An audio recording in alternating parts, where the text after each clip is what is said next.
Alright guys, progress update, because I haven't done a lot this year so far. It's been a year since I started the channel, and I've really appreciated everyone who's watched my videos and subscribed and liked stuff and commented. And well, yeah, I've been a little bit quiet. Obviously did the one on the motorbike last week. I put that up. But after watching that or editing it, I realised how filthy my shed and workshop were. So been a bit of tidying up and organising and finding tools, and the bike is no further on because I'm waiting on parts to come in. I've ordered a carby from overseas, and that hasn't got here yet, so that's gonna take a little while. Well, it should be here now, but it's not, and it's not showing anything on the tracking, so I'll just be patient with that. I've got plenty to go on with. I am excited about riding this bike, but I've still got fork seals to do. That tyre's leaking air, so I've got to figure that out. Got to do the brakes. There's a couple of little jobs got to be done still. Got to put the muffler on it. Yeah, just a lot of little stuff. So they reckon the last 10% takes the longest. That mirror broke, so I've got to order a new one.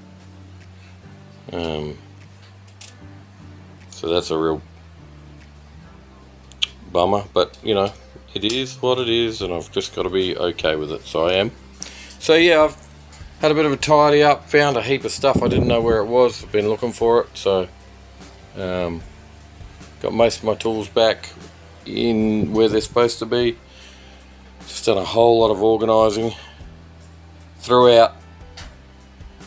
I don't know how familiar everyone is with wheelie bins, but I've thrown out 4 wheelie bins worth of stuff that was either mess or not needed, or so it's just a matter of prioritising what I want to achieve and getting on with that.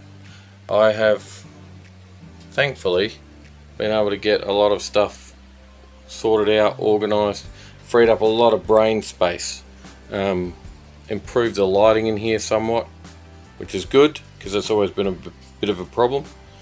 This area has been very, very good the last few weeks. I've made up this single carb manifold, and you know, once you weld everything and a bit of heat, it's been awesome to reface the flanges of the manifold on my equipment here in-house and have it come out really good. So that's been good.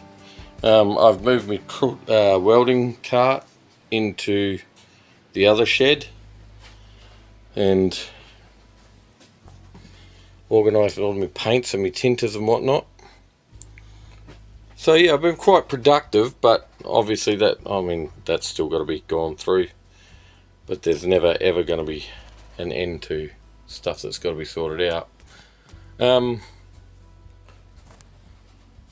But yeah, that's where I'm at. So that doesn't lend itself to making a lot of content, obviously.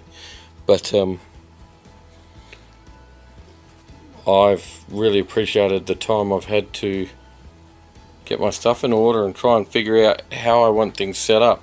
So this is my welding cart, stick welder or arc welder, depending on what you want to call it. This here is a 3-in-1 arc, TIG and plasma cutter.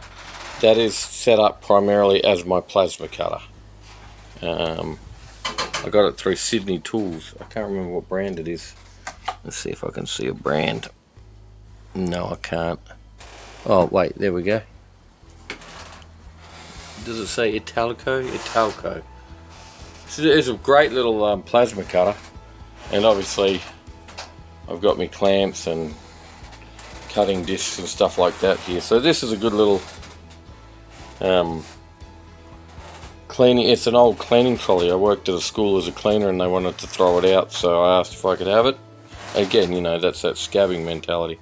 This is a Frankenshaper. I think most of you would remember this, but I made this up out of bits and pieces. The welds are shocking, but I don't care.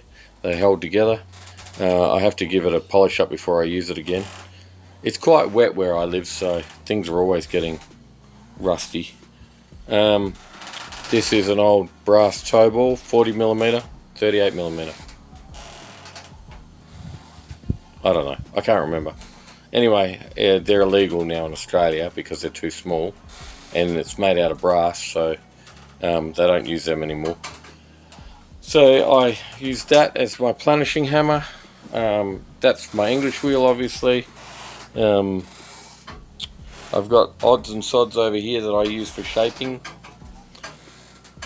So I've got all my hammers out on display and my measuring gear, and you'll all remember that from last year. Thing about that is I wanted to move it to in line with where this this old oxy bottle is, but yeah, I am not strong enough to move that far by myself. And I remember getting it in here, it took 4 of us, because that thing just weighs so much. I don't know exactly what it weighs, but it's ridiculous. So that's that. There's me pricing. I've got to add a bit of stuff to that. So my son bought a heap of cutting discs and some other bits and pieces that I've got to add on to that. Finally, after I don't know how many years of having that, I've finally mounted that gun, spray gun holder. I've never ever mounted it, and it's always frustrated me.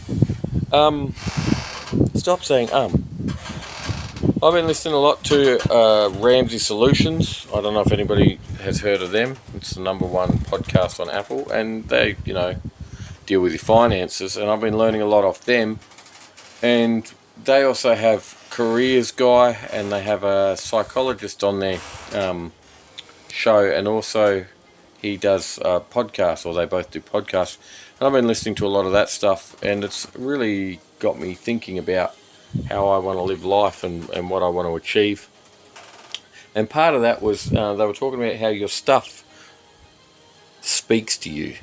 So if you've got clutter everywhere and you're hoarding, what is that stuff saying to you? And I was listening to that, and it really spoke to me about all the negative talk I've had about the stuff lying on the ground, the stuff that just sits around that I'm never going to use, the stuff that sits there and needs to be fixed but I haven't got to it yet. So I've been doing a lot of that stuff, repairing stuff, making stuff usable again. I haven't done anything on this since the last time. I've just tidied up around it. Surface rust got in, so I reckon that'll be the next video I do on this one, will be clearing all that surface rust off and getting it primed. So I'll be sanding it back with various grades of sand, sanding on the air sander, and hand sanding where I can't get in there, and then I'm going to rust treat it, and then I'm going to prime it. So I've caused myself a lot more work, because if I'd have just primed it straight off when I stripped it, I'd be in a lot better position now. So it doesn't pay to be lazy. See how that's the zinc-anneal, yeah, zinc-anneal, or zinc plated steel that I use, and see how that's not rusty, but the welds are, and around it is rusty. So that's why I use that stuff. It's good stuff. And obviously I've got to weld the top hats in, I've got to put sealer around them and all that stuff. So like I say, I haven't done anything. I have cleaned it off, tidied it up. My aim this year will be to not use this as a workbench, because it's not a storage area either, it's the roof of the car. So yeah, garage is open. I got that from my kids for Christmas. Got the Hot Wheels last year. This is what I'm talking about with your stuff. I got the Hot Wheels last year for Christmas, and they just sat on in an ice cream container waiting to go up. So, trying to get out of that mentality, trying to just get on with things. It helps that I'm not back at work at the moment, so been able to do quite a bit. that's all cleared out. So yeah, that's where I've been. It's not terribly exciting for you guys. It's been very exciting for me. It's taken, I guess it's taken a week to get this in order. I've been literally clearing out cobwebs. I had no idea, because I get hyper focused on a job. I had no idea how riddled with spider webs and how I couldn't move. And that's something I'm really going to have to work on this year as I go forward, or for the rest of my life, is to clean up as I go. And that's something that is going to take some work to create that habit, but once I've got it, once I have that habit, I'll have it for life. Yeah, so I hope you enjoyed the little walk around the shed. I really appreciate you guys, and just a quick one, be kind to one another. It's free to be kind, and have a blessed week, hey?